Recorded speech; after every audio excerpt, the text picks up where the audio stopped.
Olá, tudo bem? Seja bem-vindo ao Cafezinho das 10, aqueles minutinhos semanais que a gente tira para conversar com os nossos colegas de RH. E hoje você vai ver a quarta parte do especial que nós fizemos com a Débora Miceli sobre burnout. Não se esqueça, se inscreva no canal, ative o sininho e compartilhe esse conteúdo que está muito legal.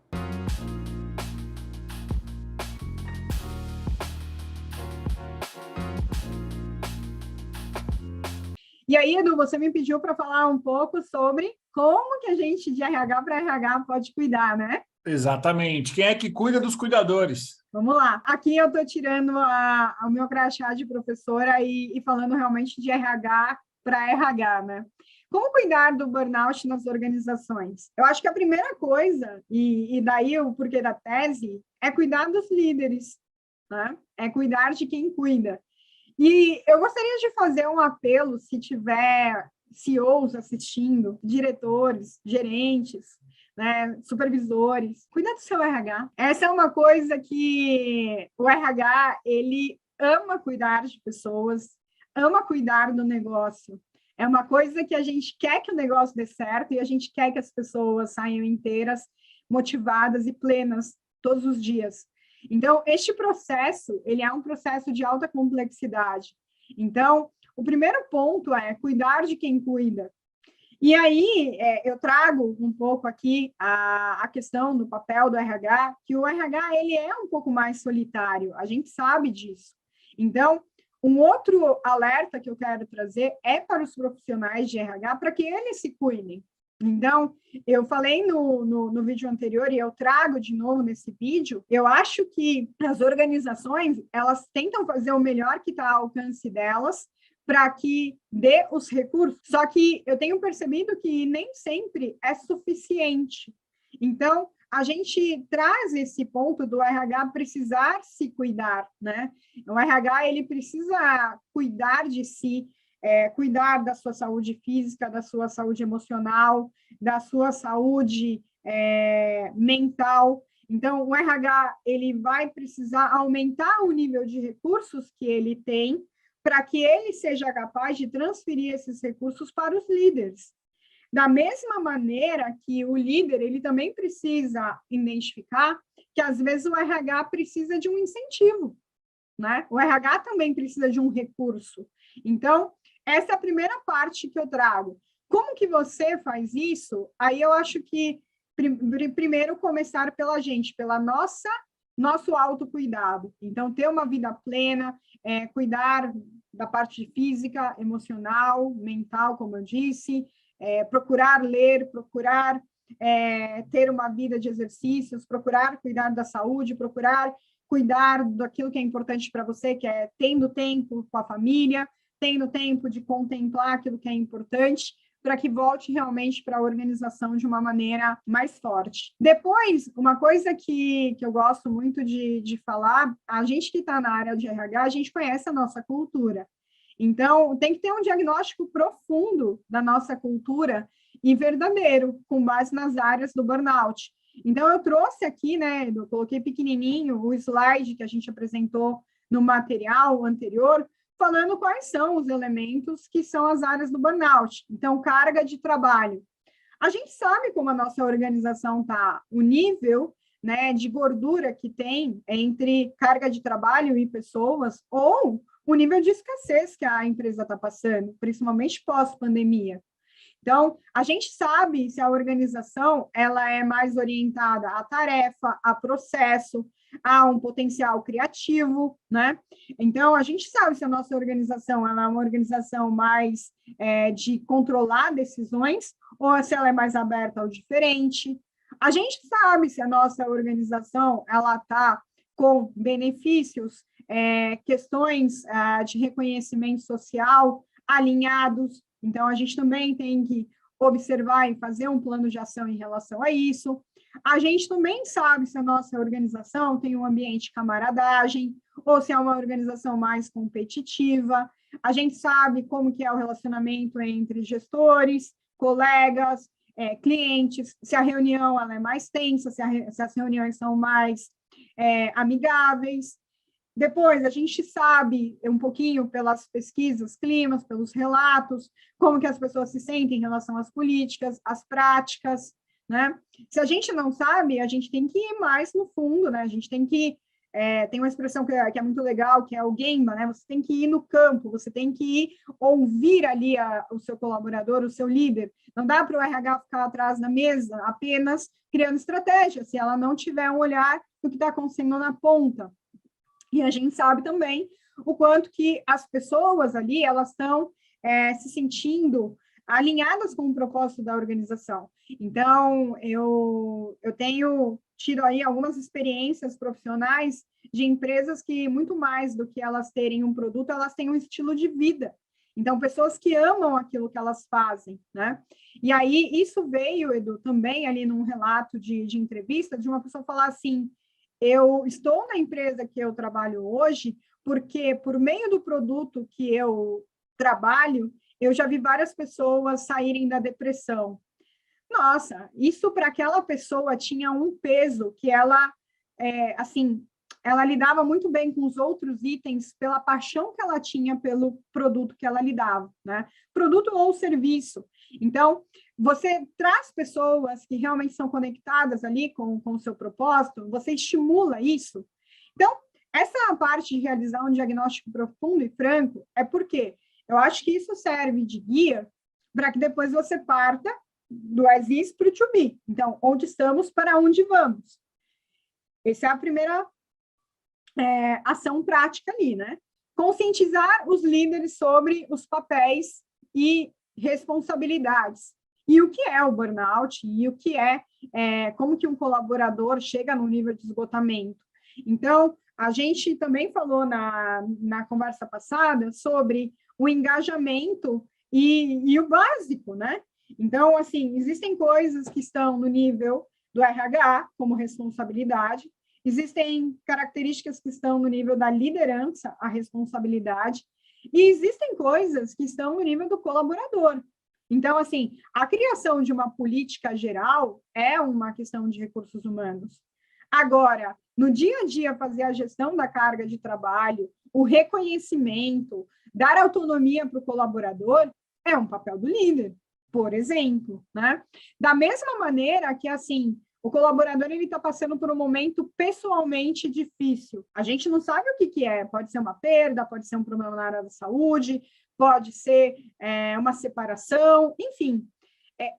É um combinado ali entre líder e RH para ajudar aquele colaborador. Eu vou contar também mais um exemplo aqui sobre a importância de distinguir muito claramente isso. Eu estava vendo uma resposta do questionário que a pessoa foi colocando algumas incidências ali do burnout sempre. Só que era uma pessoa que tinha um problema de depressão crônico. Então, eu aqui nesse exemplo, eu posso trazer um exemplo real, que a pessoa ela já tinha uma depressão crônica, e só que no questionário de burnout, ela pontua aquelas dimensões altas. Então, se essa pessoa tivesse esse autoconhecimento, bem como essa informação pudesse vir aberta para o líder dela, poderia ser menos difícil lidar com o problema. Só que aí, Edu, aqui a gente entra num ponto muito delicado sobre a privacidade do colaborador, né? Sobre a importância dele se sentir seguro, de ele poder trazer esse elemento, sobre como a empresa encara essas informações. Então, é bem delicado essa parte da segregação clara dos papéis, mas é muito importante a gente falar isso de RH para RH. Entenda os desafios específicos de cada empresa. Então, não dá para pegar o plano da empresa A e aplicar na empresa B. Isso é uma coisa que eu sempre falo. O famoso benchmark, né? O famoso benchmark que é tão famoso e que raramente dá certo. Eu acho assim, sabe, Edu? É muito importante você aprender com quem faz bem. A gente tem aqueles processos best in class, né? Claro que tem. Só que por isso que eu comecei do diagnóstico profundo da cultura. E uma coisa que eu falo muito, muito, muito para os meus alunos, né? E aí eu, como RH, eu aplico, que não adianta você comparar uma empresa americana com outra empresa americana. Não adianta você comparar uma empresa metalúrgica com outra empresa metalúrgica. Não adianta você comparar uma empresa pequena com outra empresa pequena. Eu acho que as características de cultura, elas são muito específicas. Então, eu trabalho numa empresa com uma nacionalidade tal, com um setor tal, com um tamanho tal. Só aí já tem uma complexidade interessante para que você faça um plano específico. Depois a gente vai, né, Edu, para o olhar sobre as áreas de negócio. Então, quem é RH sabe que cada área tem uma cultura específica. Então, qual que é o papel do business partner? O papel do business partner é entender os desafios da área de negócio e apoiar os líderes a terem planos específicos. Então, vamos dar alguns exemplos aqui. É um clássico. Quem é RH da área de vendas sabe que a pressão de metas e cotas é um ponto a ser trabalhado, né? Como você fazer com que o executivo, o vendedor, o representante, ele se sinta motivado ao ponto de não espanar, né?